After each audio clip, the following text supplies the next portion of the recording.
Maka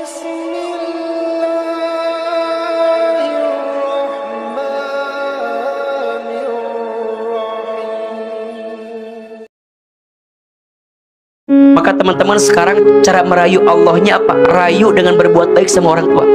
Ridullah fi ridul walidain wa sukhtullah fi sukhtil walidain. Ridhonya Allah tergantung ridhonya orang tua. Murka bencinya Allah tergantung murka benci orang tua.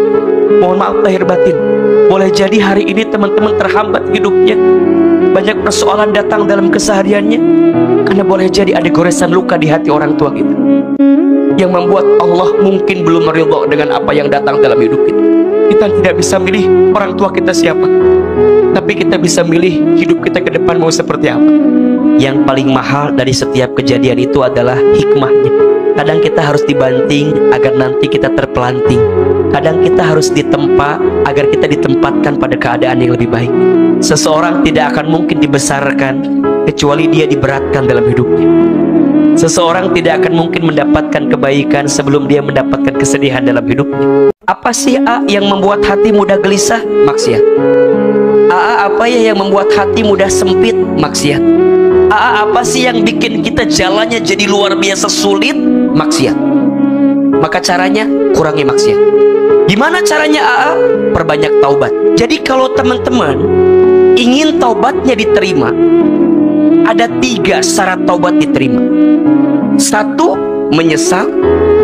2, berhenti. 3, berjanji. Taubat, menyesal. Apa ciri orang yang menyesal dengan dosa? Dia mudah menangis ketika ingat dosa. Nyesel telah berbuat dosa. Makanya mohon maaf, jangan bilang cengeng sama orang yang suka nangis karena dosa. Karena ada 3 air mata yang sangat dicintai Allah. 1, air mata yang mudah menangis karena ingat dosa. Makanya para sahabat, para alim, para ulama, para tabi'in itu kalau nangis diceritakan, kalau ingat dosa nangis. Dan kalau nangis air mata dari dosa itu, dia nggak dihapus, tapi air matanya diambil kemudian diusapkan kepada bagian tubuh yang lain. Disebutkan ternyata bagian tubuh yang sering tersentuh air mata yang menangis karena dosa, maka bagian tubuh itu tidak akan tersentuh api neraka. Nah sekarang teman-teman nangisnya gara-gara apa? Gara-gara ingat dosa atau ingat keadaan yang menyakiti kita? Jadi kalau kita hijrah, kalau kita taubat tuh nangis karena ingat dosa itu. Makanya mohon maaf ya, orang yang lembut hatinya itu cirinya mudah nangis. Bahkan saat dia bicara bikin nangis, dia doa nangis. Gak ada waktu yang kecuali saat dia berkholwat dengan Allah nangis. Maka apa kebiasaannya? Bangun di sepertiga malam. Sampai nanti setelah menyesal berhenti. Kalau tahu dosa dia tinggalkan. Sampai yang ketiga, berjanji. Berjanji hidupnya ke depan mau lebih baik. Better than before. Apa artinya? Lebih baik daripada sebelum.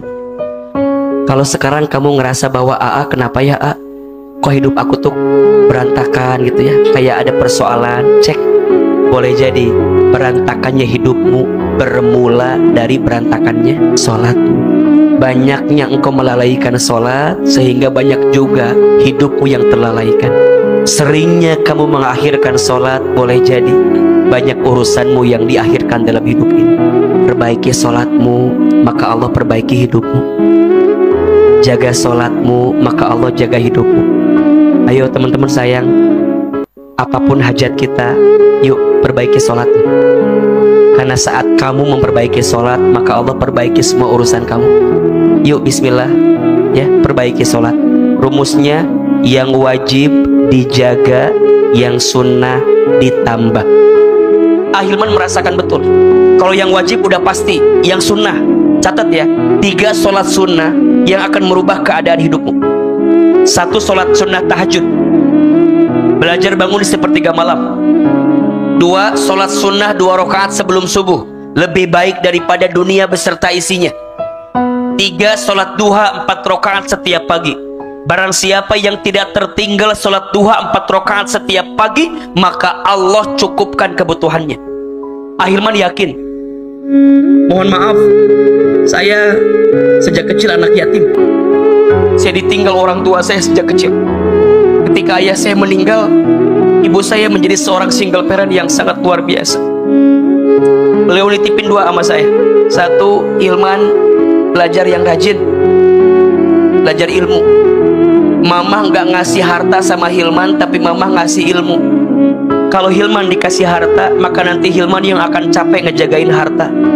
Tapi kalau Hilman dikasih ilmu, nanti ilmu yang akan ngejagain Hilman. Saya masih ingat kata-kata itu. Nanti Hilman di pesantren, tolong belajar yang banyak ya nak. Belajar Quran, pelajari Quran. Mama tuh berharap banget Hilman jadi ustadz, itu kata ibu saya. Yang kedua, jaga sholat ya nak ya, jaga sholat. Singkat cerita, setelah ayah saya meninggal, ibu saya single parent sendiri. Sampai di kelas 1 SMA, kelas 4 di pesantren, ibu saya sakit stroke. Tidak lagi bisa berjualan seperti biasa. Mohon maaf, ibu saya tukang jualan di pasar. Ayah saya sebelumnya buruh kuli angkut di pasar. Saya bukan orang kaya, asli dari Garut, Jawa Barat. Kami berangkat dengan genggaman doa dari orang tua kami. Saya tuh masih ingat sekali teman-teman sayang, sholat itu bisa merubah keadaan kita, apalagi ditambah taat sama orang tua. Maka teman-teman sekarang cara merayu Tuhannya, cara merayu Allahnya apa? Rayu dengan berbuat baik sama orang tua. Ridallah fi ridul walidain wa sukhtullah fi sukhtil walidain. Ridhonya Allah tergantung ridhonya orang tua. Murka bencinya Allah tergantung murka benci orang tua. Mohon maaf lahir batin, boleh jadi hari ini teman-teman terhambat hidupnya, banyak persoalan datang dalam kesehariannya, karena boleh jadi ada goresan luka di hati orang tua kita, yang membuat Allah mungkin belum meridho dengan apa yang datang dalam hidup kita. Saya tuh masih ingat sekali, sejak kecil saya tuh nakalnya minta ampun. Tetangga sering bilang gini ke ibu saya, "Ibu, ini si Hilman begini, begini, begini." Apa kata ibu saya? "Maafin anak saya, insya Allah nanti Hilman jadi ustadz." Itu kata ibu saya. Saya bilang, "Gak mungkin mah, bagaimana caranya?" Singkat cerita, lulus SD kami dimasukin ke pesantren. Allah berikan izin kita sekolah di pesantren, belajar ilmu agama di pesantren. Saya pesantren di Darul Arqam di Garut, satu pesantren dengan Ustadz Adi Hidayat. Saya adik kelasnya beliau di pondok pesantren. Banyak doa-doa ibu saya yang dulu kami menyangka itu hanya sekedar ucapan, tapi sekarang jadi doa yang dikabulkan. Ibu saya itu sakit stroke. Kalau saya libur dari pesantren, saya pulang ke rumah, saya nyuapin ibu saya. Ibu saya itu kalau sarapan pagi-pagi suka nonton ceramah ustadz-ustadz di televisi. Satu kali ibu saya bilang begini, "Hilman, iya mah, nanti Hilman ceramah di TV ya, seperti ustadz-ustadz itu." Terus saya bilang, "Gak mungkin mah, kita orang kampung, kita orang desa." Dulu kita mikir dari Garut ke Jakarta agak jauh, rasanya gak mungkin. Kata mama saya, "Shh, jangan begitu nak, aminkan saja, amin." Ada iklan pakai bahasa Inggris. Kata mama saya, "Nanti Hilman sekolah pakai bahasa Inggris, maksudnya ke luar negeri." Dulu saya bilang, "Gak mungkin ma, dari mana biayanya? Kita orang yang gak punya." Kata mama saya, "Shh, jangan begitu nak, aminkan saja."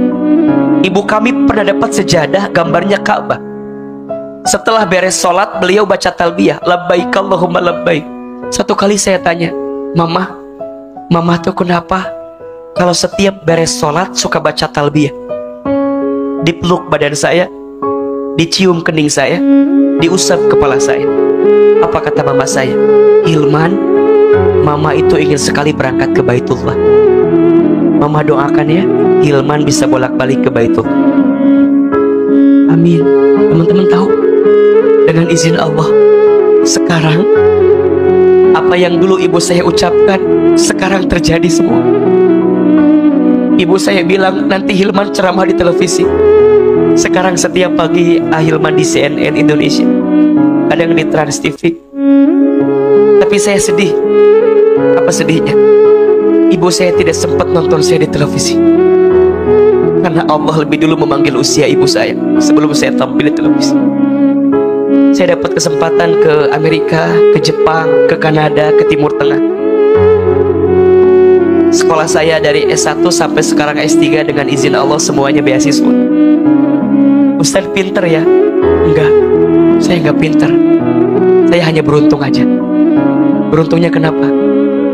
karena doa yang baik dari orang tua saya. Yang hebat bukan saya, tapi yang hebat ibu saya.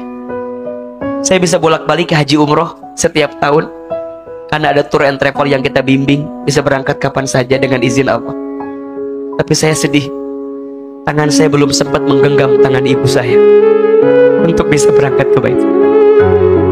Teman-teman sayang, ayo, terlalu sayang kalau hati ini hanya diisi dengan sesuatu yang menyakitkan hati kita.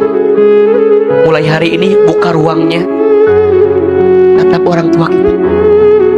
Pulang ke rumah, lihat adik, lihat kakak. Kita tidak bisa milih orang tua kita siapa, tapi kita bisa milih hidup kita ke depan mau seperti apa. Kita nggak bisa milih keluarga kita seperti apa, enggak. Tapi kita bisa milih ke depan kita mau seperti apa.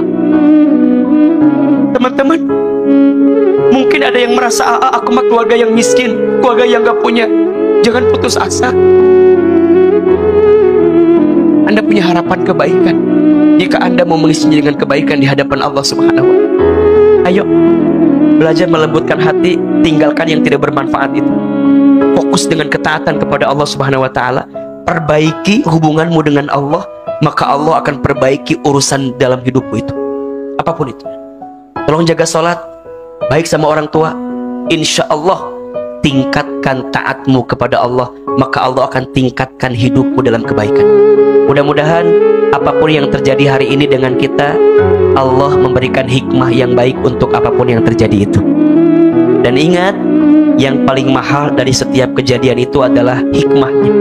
Maka biarkan hati ini pernah merasakan terluka, jika dengan luka itu bisa menambah rasa manis di waktu yang akan datang. Memang hidup kadang-kadang harus begitu.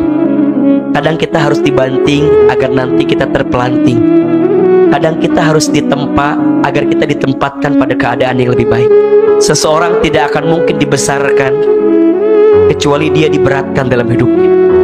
Seseorang tidak akan mungkin mendapatkan kebaikan sebelum dia mendapatkan kesedihan dalam hidupnya.